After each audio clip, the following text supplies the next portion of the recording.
प्रकरण 8 है दमन से दुख और संयम से सुख।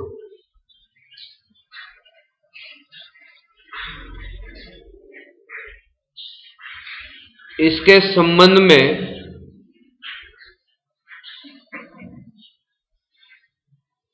यह प्रश्न उठना स्वाभाविक है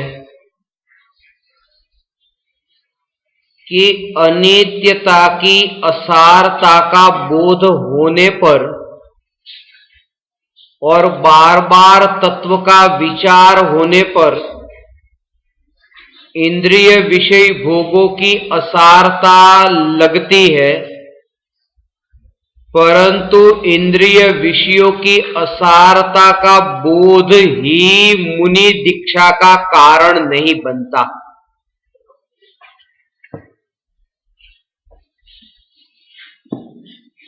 मुनि धर्म के पालन के लिए जो उससे पूर्व भूमिका है वो समझनी बहुत जरूरी है। इसलिए ज्ञानियों ने शास्त्रों में 2 धर्म कहे हैं कि यदि आपसे इस धर्म का पालन नहीं होता हो तो यह भी धर्म है। इस धर्म के पालन का अर्थ है मुनि धर्म और इस धर्म के पालन का अर्थ है गृहस्थ धर्म। मुनि धर्म 6ठे 7वें भावलिंगी मुनिराजों के लिए है और गृहस्थ धर्म 4थे 5वें गुणस्थान वर्ती सम्यक दृष्टि श्रावक के लिए है।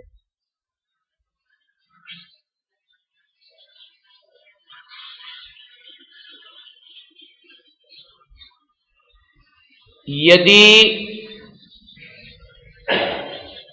मुनि धर्म का सच्चा स्वरूप समझा है तो निश्चित रूप से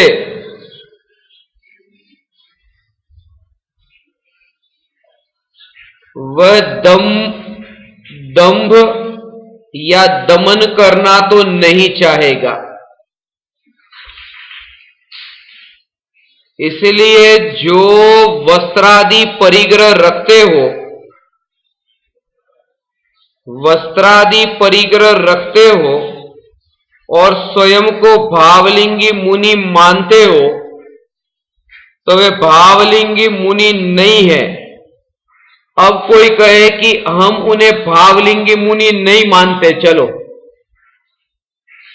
सम्यक दृष्टि तो मान सकते हैं। द्रव्यलिंगी की बात भी छोड़ो कि सम्यक दृष्टि तो मान सकते हैं, तो सम्यक दृष्टि को भी श्रद्धान में इतना तो अवश्य होता है कि अपरिग्रही दशा ही मुक्ति का कारण है, परिग्रह वाली दशा मुक्ति का कारण नहीं है। तो पहली बात कि भावलिंगी मुनि आहार के लिए किसी का दरवाजा नहीं खटखटाते। अब जो भावलिंगी मुनि होना चाहता है उन्हें भावलिंगी मुनि के आहार की चर्या का भी पता ना हो, विहार की चर्या का भी पता ना हो और सिर्फ इतना दिमाग में लगता हो कि बस अब असार है, संसार छोड़ देना है, तो छोड़ के वहां क्या करोगे वो तुम्हें पता है? और वहां क्या करोगे? और दूसरी बात कि मुनि धर्म के नियम के योग्य, आचरण के योग्य जो व्रत आदि है उसमें दोष लगा तो सच्चे श्रावक तो नहीं हो सके, मुनि तो नहीं हो सके, सच्चे श्रावक में से भी गए। और आज पूरी दुनिया में ये कदम कदम पर जहां देखे ऐसा होता है। आहार की दिनचर्या का कुछ पता नहीं, आहार की विधि का कुछ पता नहीं,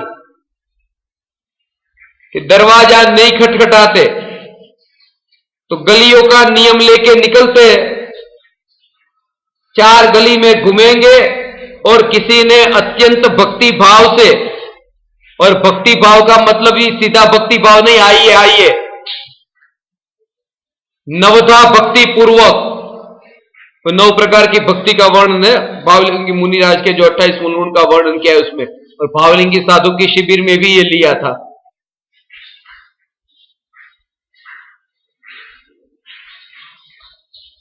ऐसे बरसात में फिर कहां रहोगे? घास पर चलना नहीं है, वन में रहोगे। बरसात हो रही है, आहार के लिए कहां जाओगे?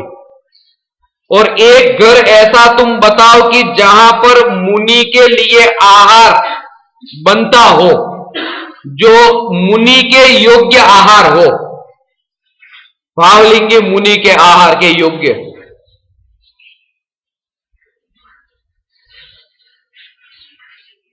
चल जाएगा, थोड़ा बहुत चला लेंगे। फिर ऐसा धीरे धीरे धीरे धीरे करते करते करते शिथिलाचार 2500 साल में यहां तक पहुंचा है कि शरीर पर कपड़े भी आए, और आज ये हालत आ गई कि पैर में कपड़े के चप्पल भी आ गए।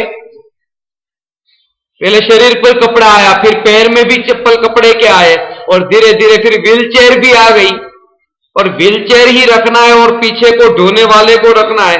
इससे अच्छा 3 पहिए वाली जो साइकिल है वही रख लो ना, हाथ से ही चला लेना, किसी दूसरों को धक्का लगाने की जरूरत है। एक ही तो बात है, साइकिल हो या फिर 3 पहिए वाली फिर वो व्हीलचेयर हो।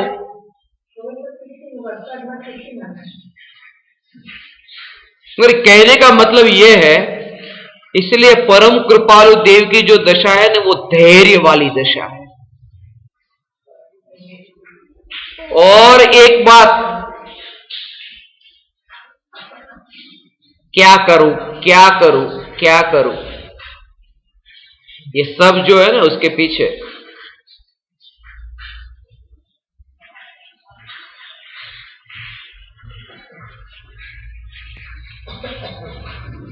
वो स्वयं जानता है कि अब तुम्हें कैसे पता चला कि तुम मुनि धर्म के योग्य अभी हुए।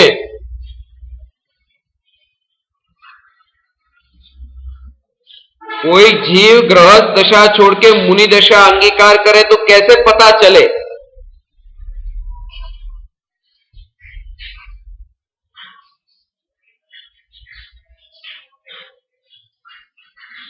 बारह महीने में 4 घंटे, 12 महीने में 4 घंटे, 4 महीने, 4 महीने का वो चातुर्मास एक स्थान पर रहते हैं, विहार नहीं करते। वो जो चातुर्मास जो कहा ना, तो उसमें 12 में 4 महीने, चातुर्मास जो शब्द चातुर्मास बोलते, उसमें और बाकी के महीने कितने बचे? 8 महीने। तो 12 में से 4 महीने एक स्थान पर रहे,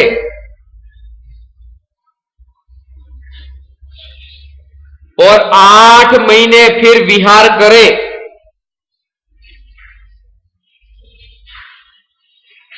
वो साधु का असली लक्षण नहीं है, परंतु 12 महीने में 4 महीने निर्विकल्प ध्यान में ही एक जगह रहे। एक जगह का मतलब आत्मा में एक जगह। 12 महीने में 4 महीने निर्विकल्प ध्यान और 8 महीने शुभ भाव, वो साधु का लक्षण है। तो जब 24 घंटे में 8 घंटे निर्विकल्प ध्यान में लीन होते हैं, ऐसी स्वरूप की स्थिरता की बार बार और पूरा एवरेज मिलाए 24 घंटे की, एक साथ कंटिन्यूस 8 घंटा नहीं, वरना केवल ज्ञान हो जाता अंतर मुहूर्त में।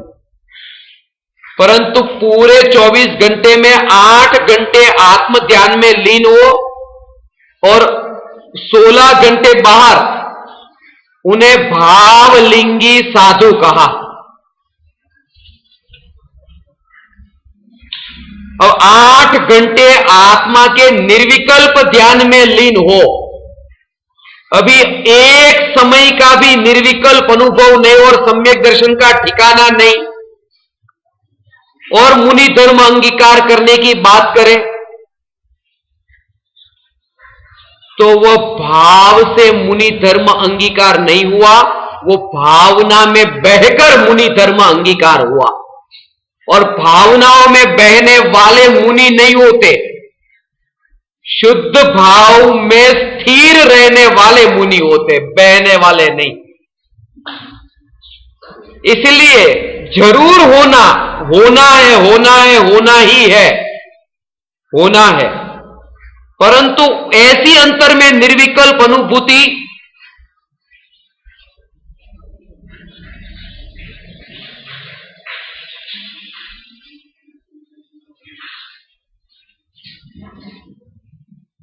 ऐसा स्वरूप है उसका।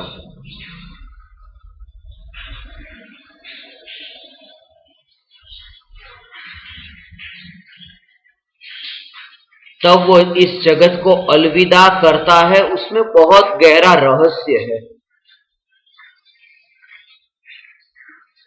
और यदि ऐसा निर्विकल्प अनुभव कि बार बार अब आत्मा में लीन होता है,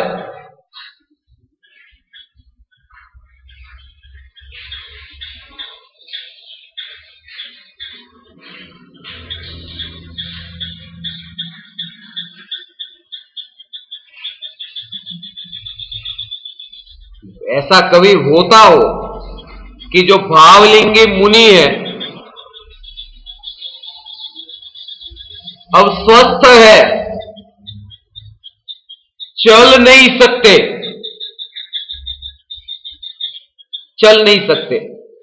स्वस्थ है परंतु चल नहीं सकते, क्योंकि पैर में एक ऐसी ठोकर लगी थी कि अंगूठे का नख निकल गया और फिर वो ऐसा वापस सड़ना चालू हुआ, ऐसा सड़ना चालू हुआ कि अभी पैर से चल ही नहीं सकते, है स्वस्थ। तो अब क्या करे, विहार तो हो नहीं सकता, और विहार करना तो मुनि का धर्म है। तो अब क्या करे कि अब वो समाधि मरण ले माने संथारा,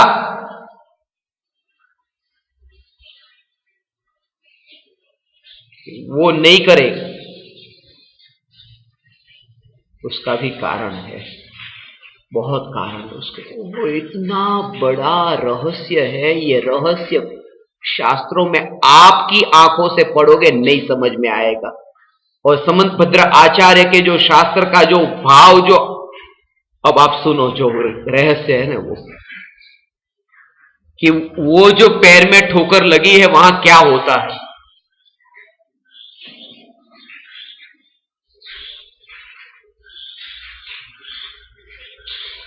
यहां छठे गुणस्थान में है, पैर में ठोकर लगी, चल तो सकते नहीं है,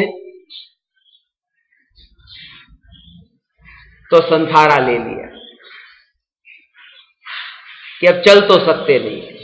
तो यदि यहां नहीं चल सकते, संथारा ले मर गए, तो मरने के बाद में कौन सा गुणस्थान? चौथा गुणस्थान। ये चौथा, पांचवा, छठा, तो ये चौथा गुणस्थान। तो ये क्या कहा कि वो संथारा न ले, अभी स्वस्थ है न, संथारा न ले, सिर्फ इतना करे कि कपड़े पहनकर स्वयं को पंचम गुणस्थान वाला माने, तो चौथे में तो नहीं गया ने, और फिर वाहन में चलना शुरू कर दे। कि आप पढ़ोगे नहीं पता चलेगा उसका जो भाव है ना, वो कि किस गुणस्थान से, और उसमें फिर ऐसी साधना हो कि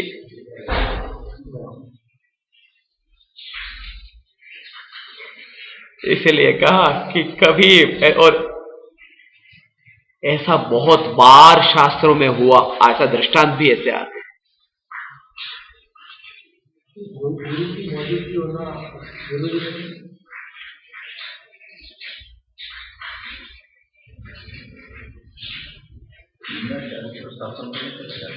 बिना निश्चय से मोक्ष हो सकता है, शासन प्रकार की परिस्थिति चलेगा, बराबर है। इसलिए तो शासन का व्यवहार प्रकार बराबर, बिल्कुल। मगर जिसे जो व्यवहार कहा है, सिर्फ वो शासन, वो जो चारित्र जिसे हम शासन मानते हैं, वो सिर्फ बाहर का चारित्र, उसे ही शासन मत मानना, बस इतना। और ऐसा नहीं कहा कि वहां पर फिर वो साधु, उसमें स्पष्ट लिखा है कि जब स्वस्थ स्वास्थ्य ही ऐसा हो कि अब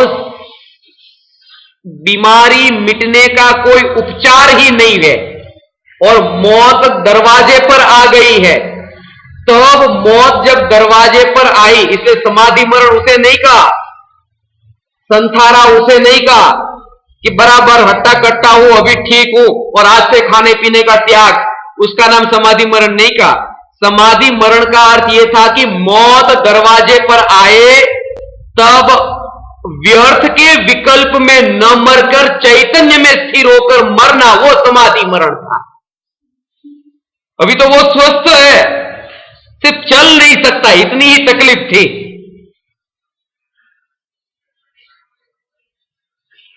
तो फिर वो पंचम गुण स्थान में आ गया और स्वीकार किया कि मैं अब साधु नहीं हूं। और कितना बड़ा काम किया कि पहले तो ये कि स्वयं को साधु नहीं माना और स्वीकार कर लिया कि मैं साधु नहीं हूं, मैं श्रावक हूं।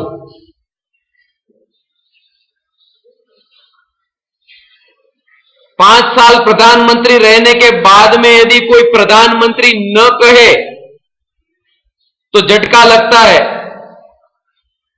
सेठ की कुर्सी पर बैठने वाले को अब रिटायर्ड होने के बाद में भी कोई सेठ न कहे तो ऐसा लगता है, अरे भले नहीं जाता हूं मगर सेठ तो सेठ ही है। तो स्वीकार कर लेना कि अब मैं उस पद पर नहीं हूं, वो भी बहुत बड़ी बात है। और वो ज्ञानी है, वो ही कर सकते हैं, अज्ञानी नहीं कर सकता।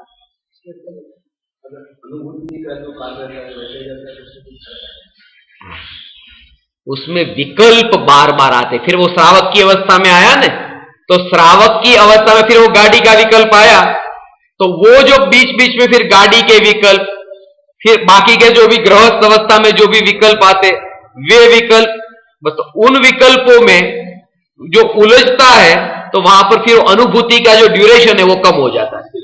उसकी वजह से वो सहज दोनों पैरेलल साथ में चलते हैं।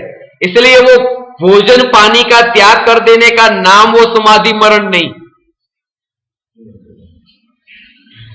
और यहां तक कृपालु देव की बीमारी ऐसी थी कि मुनि धर्म में कदम कदम पर दोष लग सकते थे। उस बीमारी में, विहार आदि में, आहार आदि में बहुत दोष लगने की संभावना थी। और जैसा कि टोडरमल जी ने लिखा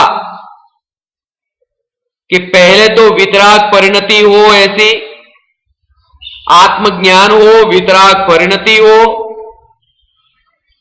संसार से उदासीनता हो, विषय भोगों की असारता, इस सब लिखे। और साथ में एक वाक्य लिखा, शरीर की शक्ति ऐसी हो कि वो नियम का पालन कर सके। इसलिए कृपालु देव ने उस स्थिति में ही श्रावक की अवस्था में रहे। भावना बहुत भाई कि अपूर्व अवसर है, वो क्या रहे आवश्यक। पांचवें, तभी तो वो सब्जी का नियम, तभी तो वो पानी का नियम कि चम्मच से पानी का हिसाब, वो सब मुंबई में इतना तो सब लिया।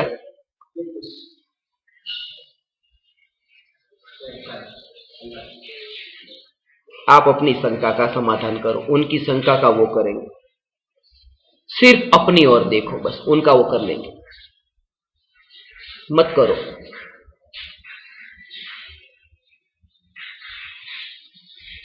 मेरी ये स्थिति हो तो मुझे क्या करना, बस इससे ये समझना है कि पैर में ठोकर लगे और स्वास्थ्य ठीक हो तो मुझे क्या करना, ये उसका ये जवाब हुआ। और आहार आदि में ऐसा दोष लगता हो तो मुझे क्या करना।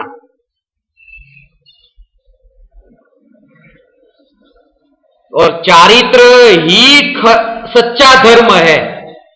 सिर्फ धर्म में आत्मा आत्मा आत्मा, ये सच्चा धर्म नहीं, वो धर्म का मूल है दंसण मूलो धम्मो, धर्म का मूल है, परंतु चरितम खलु धम्मो, वास्तव में चारित्र ही धर्म है। खलु, खलु का अर्थ वास्तव में। और पूज्य जो है वो श्रद्धा पूज्य नहीं है, चारित्र पूज्य है। इसलिए सम्यक दृष्टि शेर जो महावीर भगवान की अवस्था में सम्यक दर्शन प्रकट हुआ, महावीर भगवान को शेर की अवस्था में,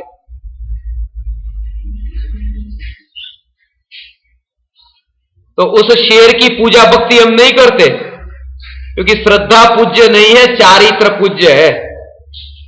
और शास्त्रों में जो पूजा आप पढ़ने जाते हैं, पंच परमेष्ठी की पूजा है ना, देव शास्त्र गुरु की पूजा है, परंतु सम्यक दृष्टियों की पूजा नहीं है। जो अष्टद्रव्य से जो पूजा होती है वो चारित्र की पूजा है ना, इसके लिए। नमोकार मंत्र में भी जो लिए नाम, तो अंत में इतना कह दिया नमो लोये सब साहुणम, उसके आगे कोई नहीं, कि पंच परमेष्ठी पूज्य है।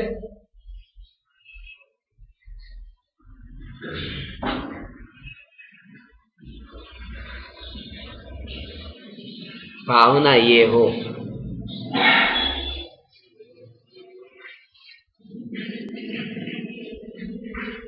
इसलिए आपको व्यक्तिगत रूप से ये कहूं तो 11 प्रतिमाओं के जो मुंबई के प्रवचन अभी हुए हैं, वो अवश्य सुने कि किस प्रक्रिया से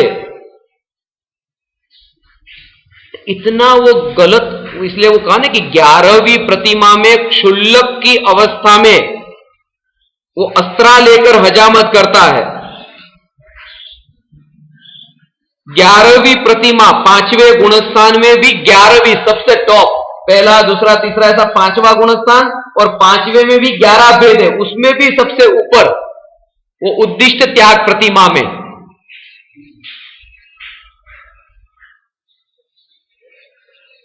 और हम थोड़े बाल निकालो, माने जो मुनियों के नियम हम पालन करते हैं, उससे क्या होता है, वो भावनाओं में बहकर हो जाता है। वही तो बताते हैं कि परिणति की निर्मलता जहां नहीं है वहां ऐसा होता है, सहजता नहीं होती। सहजता का अर्थ की जैसी अंतर की स्थिति।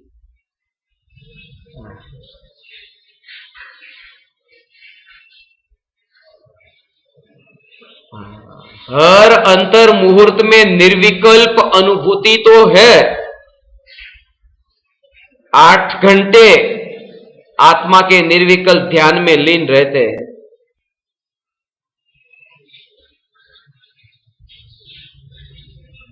तो ऐसी स्थिति में इतना अवश्य कर सकते हैं कि परिवारजनों से बचकर, क्योंकि ये परिवार तो काजल की कोठड़ी है वहां पर, तो उनसे बचकर और स्वयं को गृहस्थ मानकर जितना हो सके उतना सत्संग में रहा जा सकता है इस भूमिका में।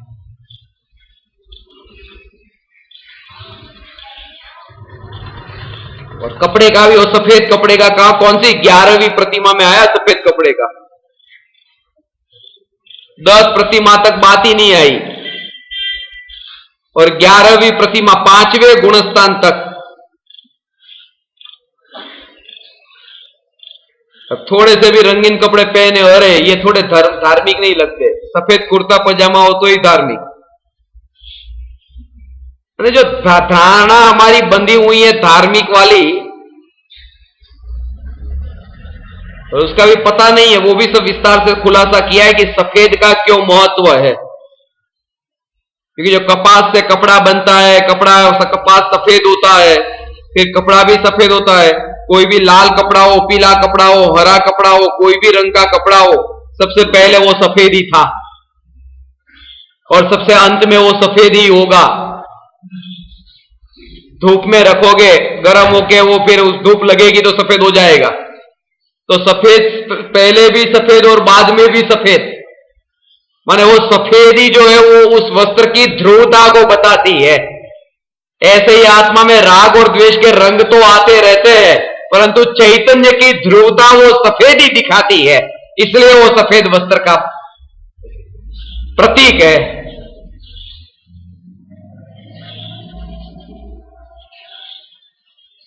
तो कारण विस्तार से वहां बताए, अभी इस भूमिका में सिर्फ इतना,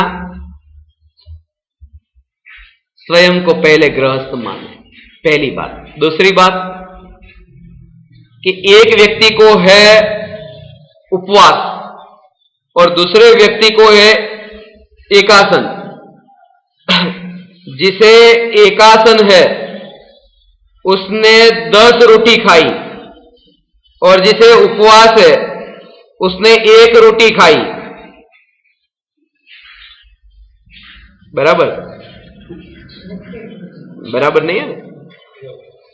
तो आप कहेंगे कि नहीं, वो उसने 1 ही तो खाई, कि नहीं उपवास है तो 1 भी नहीं चलेगी।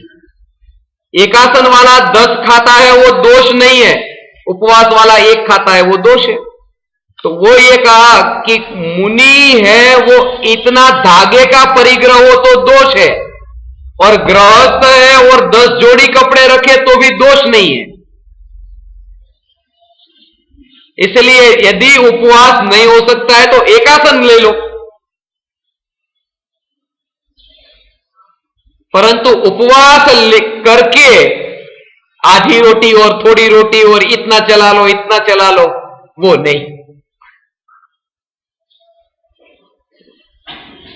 और एक बात अच्छी तरह से समझ लेना कि जिस समय ऐसी वितराग परिणति प्रकट होती है वो दूसरों को पूछने के लिए भी नहीं रुकता है, ये नियम है। कौन पूछने जाएगा कि मैं क्या करूं, अब आप बताओ। वितराग परिणति ही उसका जवाब है कि क्या करना चाहिए, उसके अंतर में ही वो जवाब छुपा हुआ है, वही से ही जवाब आता है।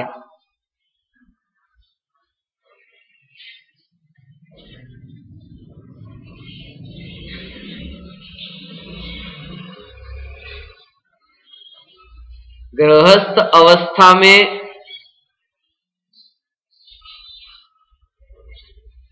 अभी जैसे कहा ना कि कैश लॉन्च करने का काम हुआ, वो गृहस्थ का लक्षण था, गृहस्थ का तो लक्षण था नहीं।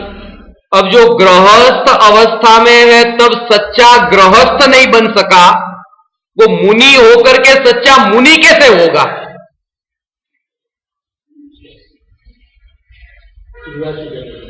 ये जो जिस नीचे की भूमिका में भी वो सच्चा गृहस्थ, इसलिए जो सच्चा गृहस्थ है वही सच्चा मुनि होता है।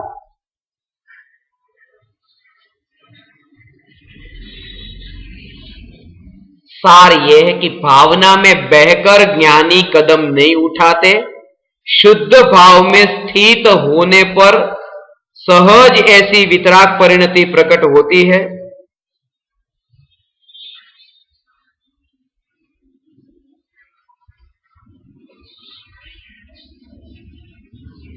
अब निकलना तो है मगर क्या करूं, पापा मम्मी मना कर रहे, इसलिए नहीं जाता हूं।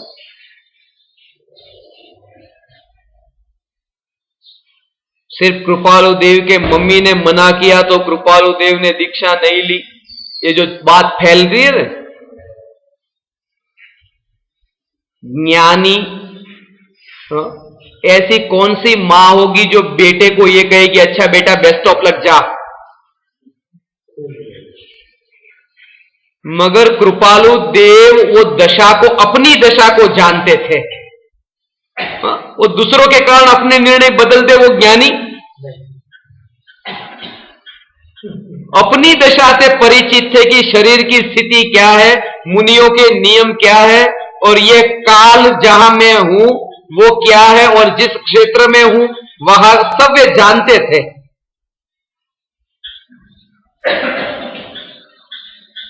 ऐसा किसी ने कहा मत जाओ और ठीक है अब जाने का था मुझे, कैंसिल प्रोग्राम, चलो, ऐसे कैंसिल नहीं होता। मैं दूसरों को ऊपर नहीं, मैं स्वयं। तो सीधी सी बात है कि जब कोई जाता है तब स्वयं की वितराग परिणति के कारण जाता है, और नहीं गया तो दूसरों के कारण नहीं गया, ऐसा नहीं, वो भी स्वयं की वितराग परिणति के अभाव में नहीं गया, और स्वयं में घटित होता है।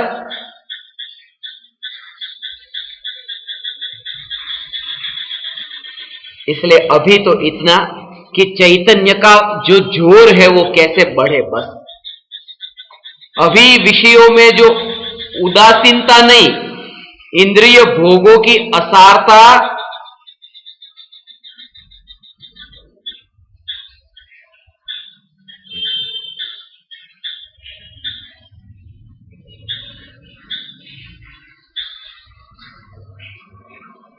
मुंबई में चलते चलते अब कितनी बार ठोकर खा जाते हैं, याद ही नहीं आता। सामने से बस आती है, फिर भी बस ये जो जानने में आ रहा है वो ज्ञान ही है, वो ज्ञान ही है, वो रास्ता क्रॉस कर देते हैं।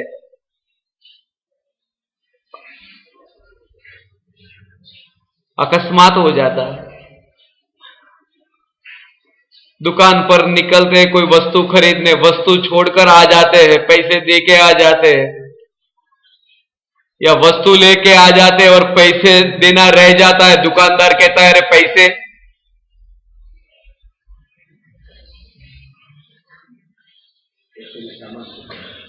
टैक्सी में सामान छूट जाता है, लाखों डॉलर, उसमें लाखों रुपए के डॉलर, और चले जाते हैं, दोबारा आते ही नहीं वापस। तब ऐसा लगता है कि अब यहां रहने जैसा नहीं है, ऐसी दशा आई है। फिर भी कहीं अटके हुए हैं ऐसा लगता है, इसलिए नहीं जाते। फिर भी लगता है कि अभी भी कहीं अटके हैं, अटके हैं, कि इस भाव में अटके हैं। जो कह रहे थे ना कि हमारे गुरुजी कहते थे ना कि इससे आपको तीर्थंकर प्रकृति का बंध होगा। तो जो प्रवचन कमला का समाप्त हुआ मुंबई में,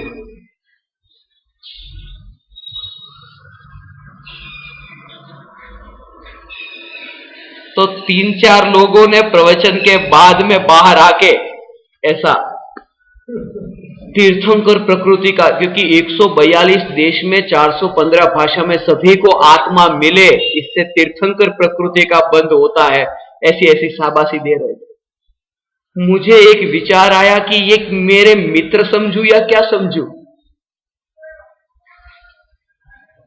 ये कोई खुशी की बात है कि तीर्थंकर, अभी तो अटका हूं, तब भी अटकना ही पड़ेगा उपदेश देने के लिए, मुक्ति मेरी अटकेगी। और ये शाबाश कर रहे हैं, ये प्रकृति का बंध भगवान अच्छा नहीं है, मैं इससे भी कब बाहर निकलूं। ये कोई अच्छी बात है, कोई खुशखबरी की बात बताई कि तीर्थंकर प्रकृति बंधेगी आपको, बंधेगी माने और फंसो संसार में, उतना और देरी से मोक्ष है, बाकी सब तो चले जाएंगे, और आप उपदेश दे के जाना। देने के लिए रुकना पड़ेगा। मगर हमारे दिमाग में जो है ना वो बंधन, बस यहां अभी अटके हुए हैं। और इसलिए कहा 141 देश में आत्मसिद्धि पहुंच गई होगी, एक देश बाकी हो अंतिम, और तब ये ऐसी वितराग परिणति प्रकट हो कि वन में चले गए अनंत काल। तो भी एक समय के लिए ऐसा नहीं लगता कि काम ये अधूरा रह गया, 141 से एक देश रह गया अधूरा, नहीं, यहां का कार्य पूरा हो गया, सब हो गया। जोर अंतर पर हो, बाहर पर नहीं। फिर भी ये जो बाहर के भाव आते हैं वो भाव संसार है, भटकाने वाले हैं। कभी अवसर मिला तो आपको तीर्थंकर प्रकृति के जो 16 प्रकार के भेद है ना भावों के, वो समझने जैसे, एक एक की उसमें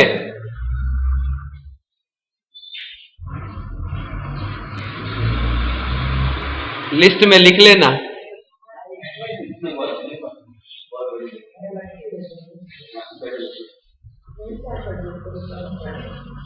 अगर इतना है जोर स्वभाव का, स्वरूप का जो कार्य है ना वो पूरा होता है, तो ये सब देश और दुनिया के काम पार रह जाते हैं।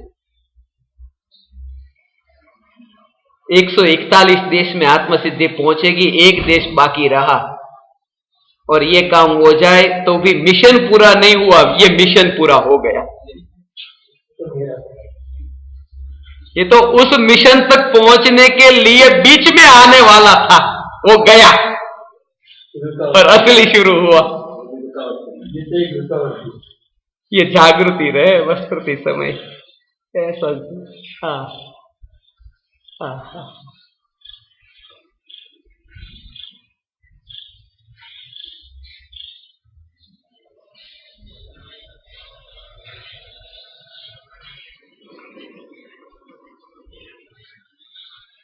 चारित्र के संबंध में ये जो प्रकरण है बहुत मार्मिक है। प्रारंभ में ही ये बताया कि फोड़े पर फूल रखने से फोड़ा ढक जाता है, मिट नहीं जाता। मिथ्यात्व की जो ये बीमारी है वो बाह्य क्रिया कांडों के कारण मिट नहीं जाती, ढक जाती है।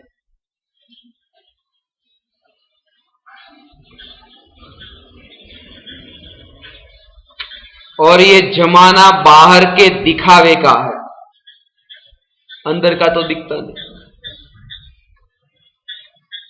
अभी मुंबई में एक दादी माँ तो अभी कहता हूं, तब तो नहीं कहता था, 70 साल पूरे हुए, मगर उनकी साड़ी, उनका चेहरा, उनका शरीर ऐसा था कि लगता ही नहीं था कि ये 70 साल के। तो उनको मैंने पूछा आज जन्मदिन है? बोले हाँ। तो कितने साल?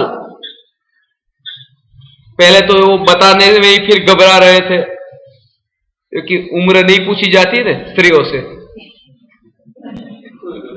वो डोसी माँ हो गए तो क्या हो गया, है तो स्त्री। फिर भी वो घबराते घबराते बोले निराश चेहरे से, उदास चेहरे से, 70 साल। क्या दिखता नहीं है 70 साल? तो उन्होंने ये जो जवाब दिया ना, आप पहचानते हैं उनको? उन्होंने जवाब दिया कि हम पैसे वालों की उम्र दिखती नहीं है। पैसे वाले होते तो वहां उम्र नहीं दिखती। उम्र नो देखाय कि पैसा होय ने એટલે બધું આમ બધું બહારનું બધું જાઓ જલાલી એટલે ઉંમર ન દેખાય। ओहो, काश ये उम्र दिख जाती तो पता चलता कि अब धर्म के लिए जाना चाहिए। नहीं दिखती है, यही तो दिक्कत है। वही रुकावट है कि नहीं दिखती है। दिख जाती तो अच्छा था ना, मगर वो नहीं दिखती, उसमें भी वो सुख मान के बैठी है कि नहीं दिखती। हम पैसे वालों, और उसमें बड़प्पन लगता है, हम पैसे वालों की उम्र नहीं दिखती। उनको इतना जरूर बता दिया कि पैसे को या ऐसे स्टार्च वाली, कांजी वाली ये साड़ी पहन करके अंदर का जो शरीर का जो शिथिलता वाला स्वरूप है उसे ढाका तो जा सकता है, मगर उसे मिटाया नहीं जा सकता। वो बुढ़ापा आया है सो आया ही है। और चलते ऐसे शरीर में ऐसे देखे तो हड्डी के अलावा कुछ नहीं, और चलेंगे ऐसे कि पूरी तरह यहां से इतनी बार बार फैली हुई ऐसी साड़ियां।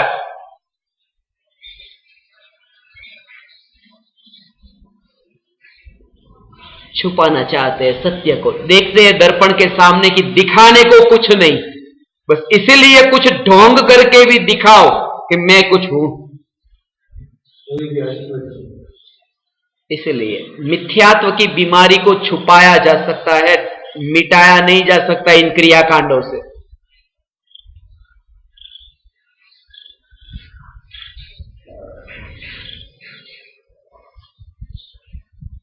कैंसर की गांठ को मिटाया नहीं जा सकता मरीज के कपड़े उतार करके स्वस्थ व्यक्ति के कपड़े पहन लेने से।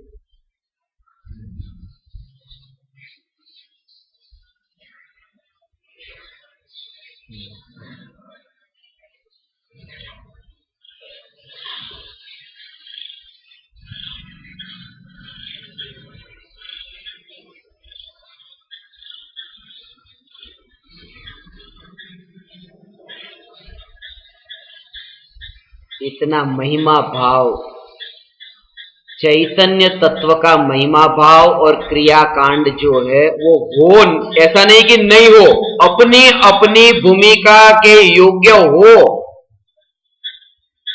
परंतु उससे सत्य को ढांकने का भाव न हो।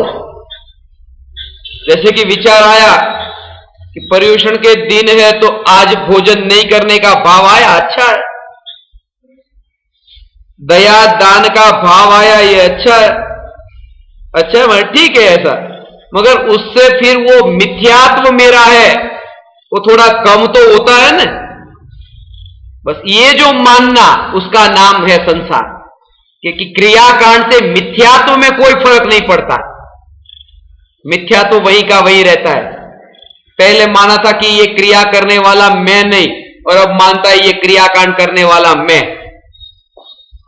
मुझसे नहीं होती थी क्रिया, अब होती है मुझसे। माने मिथ्यात्व तो वही का वही पे ही है। वो कर्तापने का बोझ जो है,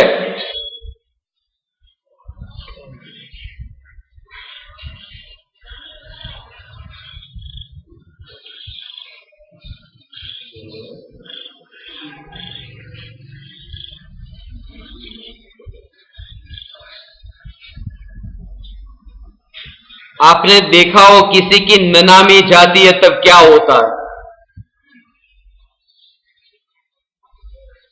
जब ननामी जाती है तब 4 लोग ननामी को कंधे पे उठा के लेके जाते।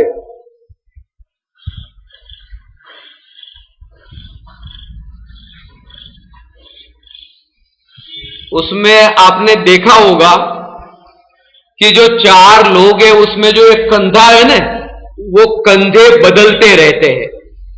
हा?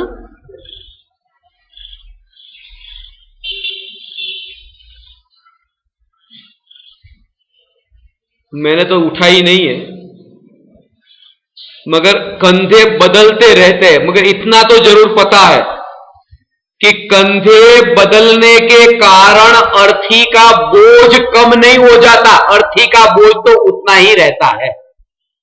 सिर्फ वो बदलना जो होता है उससे राहत मिलती है, थोड़ी राहत मिली। तो पहले जो गृहस्थ अवस्था का था स्वरूप, फिर वो क्षुल्लक हो गए या एलक हो गए या मुनि हो गए। ये बाहर से बदलने से सिर्फ कंधे बदलते रहते हैं, मिथ्यात्व और कर्तृत्व का बोझ तो उतना का उतना ही रहता है। कंधे बदलने से अर्थी का बोझ नहीं कम हो जाता। ऐसे ही कपड़े बदल देने से कर्तृत्व का बोझ कम नहीं हो जाता। कर्तृत्व भाव, वो कर्तृत्व का बोझ कम हो, यह हमारा ध्येय था। और जिससे भी वो बोझ दूर हो, इसलिए कृपालु देव प्रत्यक्ष सदगुरु सब नहीं परोक्ष चिन्ह। मैंने एक कहानी सुनी थी, एक कथा बात सुनी थी। एक व्यक्ति ने मुझसे कहा कि मेरी बेटी की शादी हो गई। तो मैंने उससे कहा क्या बात करते हो, किसके साथ हुई? तो उसने कहा बहुत बड़े डॉक्टर के साथ शादी हो गई। अब उसकी बेटी की शादी बड़े डॉक्टर के साथ क्या, एक साधारण व्यक्ति भी शादी करने को तैयार न हो ऐसी बेटी थी। कोई खास सुंदर नहीं थी, सद्गुण भी ऐसे कुछ नहीं थे, फिर भी वो कहता है कि बड़े डॉक्टर के साथ शादी हो गई।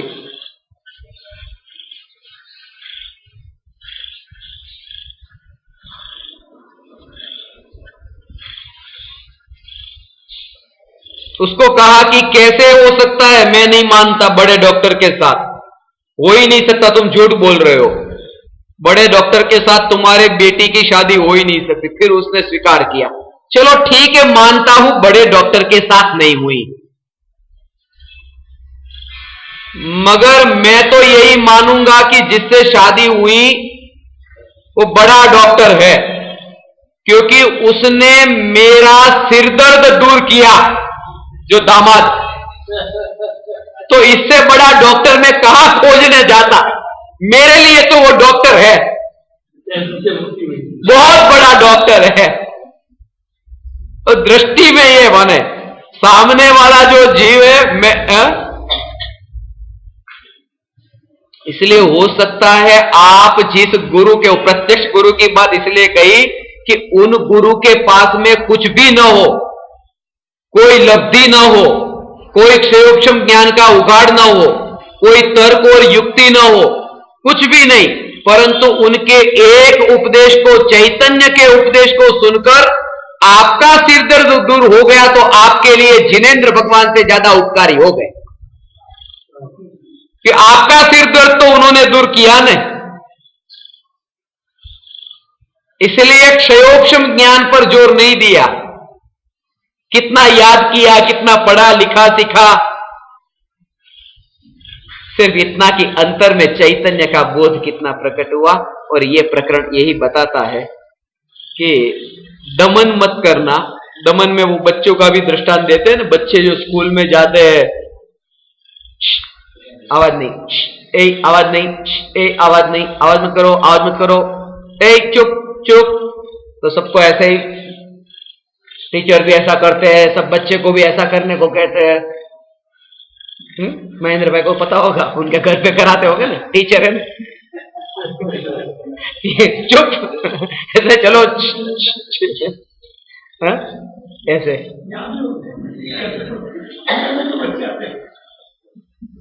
मगर देखो 6 घंटे की स्कूल के बाद, स्कूल के बाहर जो कोलाहल सुनाई देता है ऐसा कहीं नहीं। पूरे गांव में आप घूमना, कहीं कोलाहल नहीं होगा जितना स्कूल के बाहर होता है। बस वो इसका ही प्रमाण है।